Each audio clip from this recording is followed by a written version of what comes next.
Join me, please, for a quick historical overview of our school library standards.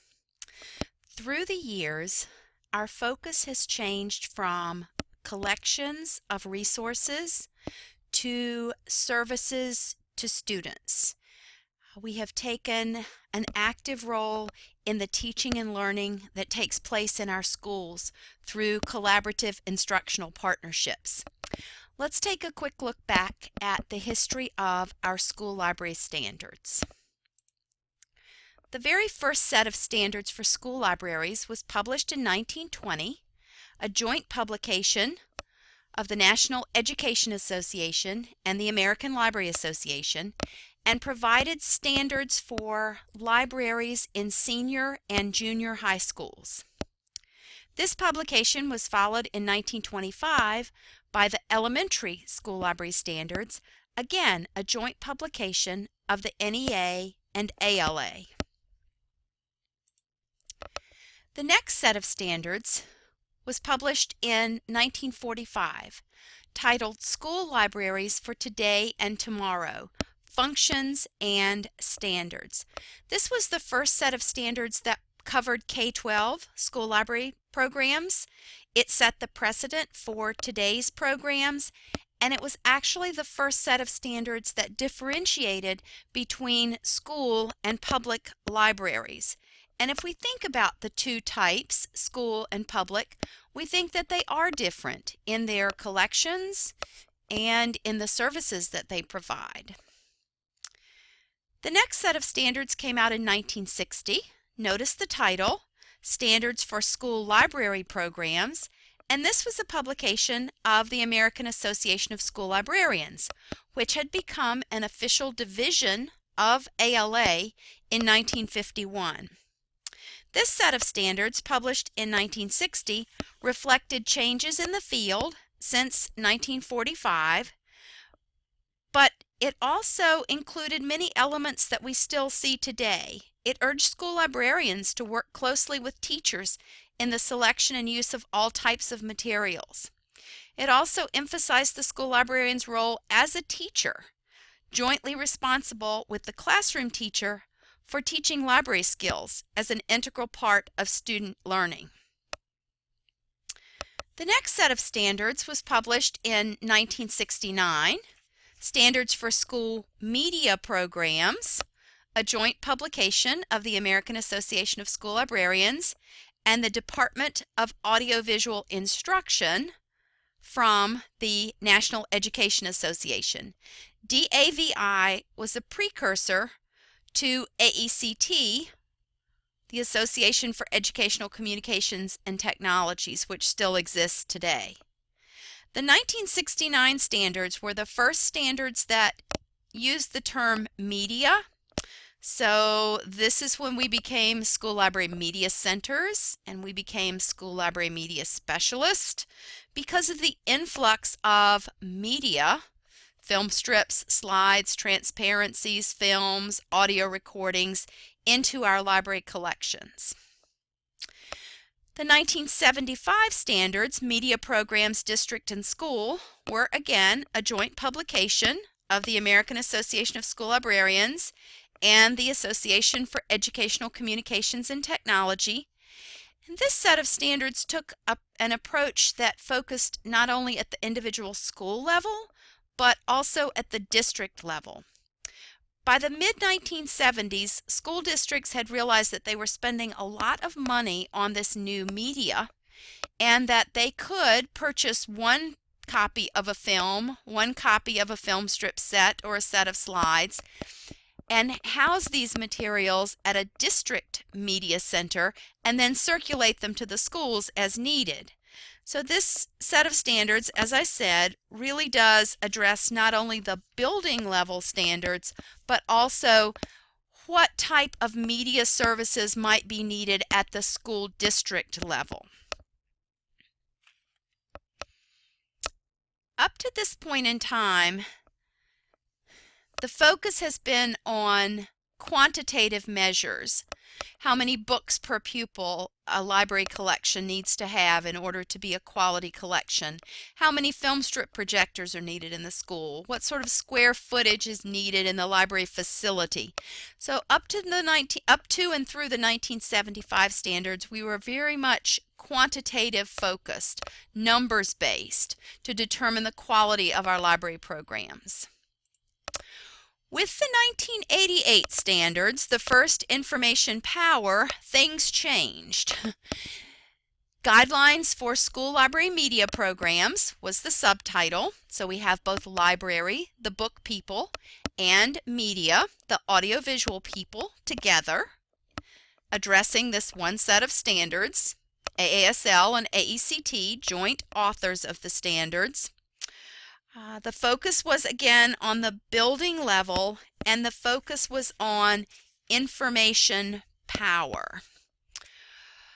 I think the writers of these standards had so much vision and foresight, because it was this set of standards that said that the mission of the school library programs was to ensure that students and staff were effective users of ideas and information.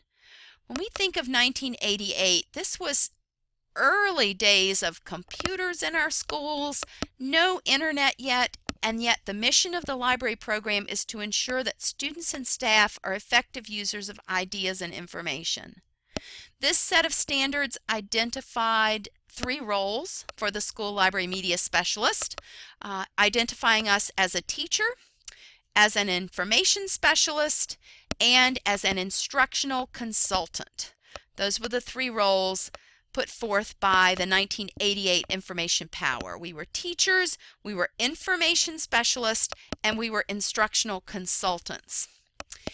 And with this set of guidelines, the authors departed from the quantitative measure of the quality of the program to a more focused approach on student learning.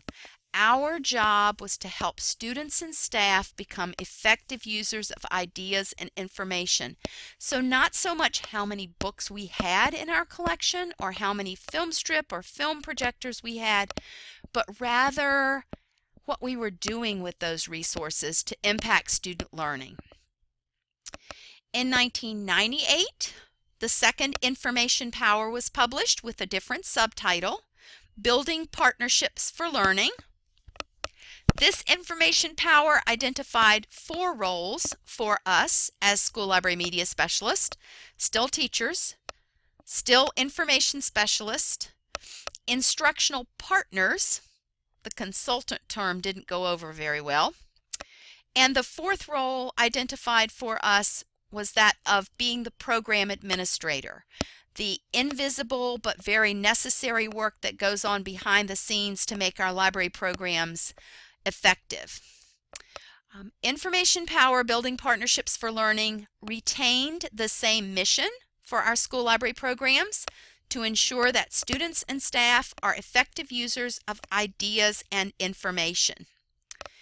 The 1998 Information Power Building Partnerships for Learning also for the first time featured information literacy standards for student learning. There were 9 standards, and we were charged with making sure that our students became information literate in these areas. This set of standards addressed the areas of learning and teaching in the library, of information access in the library, and of program administration in the library. They also emphasized collaboration, leadership, technology, and how all those pieces of the library program come together, connecting the school, the students, the teachers, the library program to the larger learning community that was out there. These standards were published in 1998, and so at this point in time we were definitely seeing internet in our schools, the beginnings of databases in our schools, so definitely a focus on information power and collaborative partnerships. This is the logo from Information Power Building Partnerships for Learning, and I think it does an excellent job of putting students at the center and our work with them to help them become information literate.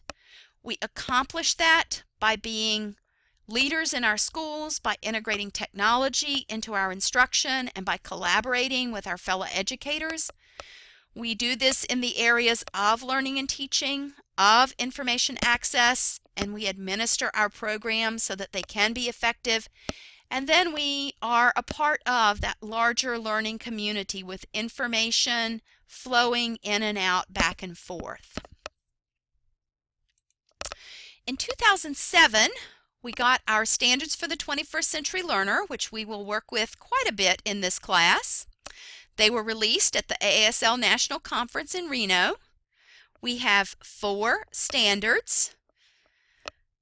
Learners use skills, resources, and tools to inquire, think critically, and gain knowledge, Standard 1. Draw conclusions, make informed decisions, apply knowledge to new situations, and create new knowledge, Standard 2. Share knowledge and participate ethically and productively as members of our democratic society, Standard 3. Pursue personal and aesthetic growth, Standard 4.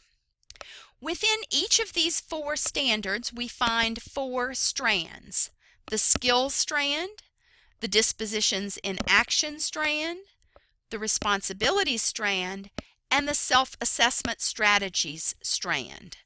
We will be working quite a bit during our class this semester with the 4 standards and the 4 strands. One of our textbooks for this course is Standards for the 21st Century Learner in Action, which was published in 2009. This text unpacks those standards for the 21st century learner and gives us benchmarks for the skills at each of the grade levels noted. The Standards for the 21st Century Learner in Action gives us developmental stages and sample behaviors for the dispositions and the responsibilities. It gives us suggestions for self-assessment, action examples, which are basically sample lesson plans across content areas for each grade level connecting our standards and curriculum content, and then an action example template. As I said, we'll be working with this much more during our class this semester. We'll also be working with Empowering Learners, the current set of guidelines for school library programs published by AASL in 2009, which presents the mission of the program, 21st century skills, learning environment, the learner, the roles of the librarian, teaching for learning, building the learning environment, and then empowering learning through leadership. Accompanying documents that we will also mention and work with briefly in our class this semester are the Planning Guide for Empowering Learners with the School Library Program Assessment Rubric and the 21st Century Approach to School Librarian Evaluation. So the program evaluation and the librarian evaluation. I would be remiss if I did not point out that in 2010, at an AASL Board of Directors meeting in Boston, it was decided that the term or the title that we should officially use would be that of school librarian. You will hear school library media specialist, library media specialist, teacher librarian, but the Board of Directors of AASL determined that the most recognized title for us and what we do was that of school librarian, and then we can explain that we're not the typical 20th or 19th century school librarian, but an active instructional partner in our schools, but we are school librarians. Current activities that I need to mention: the standards and guidelines are currently under revision.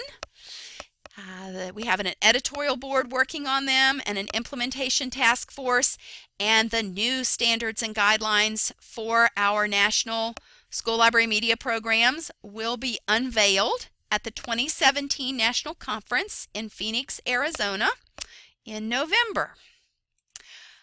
A final diagram for you to look at here: the old school library concept, where the library was at the center of the school.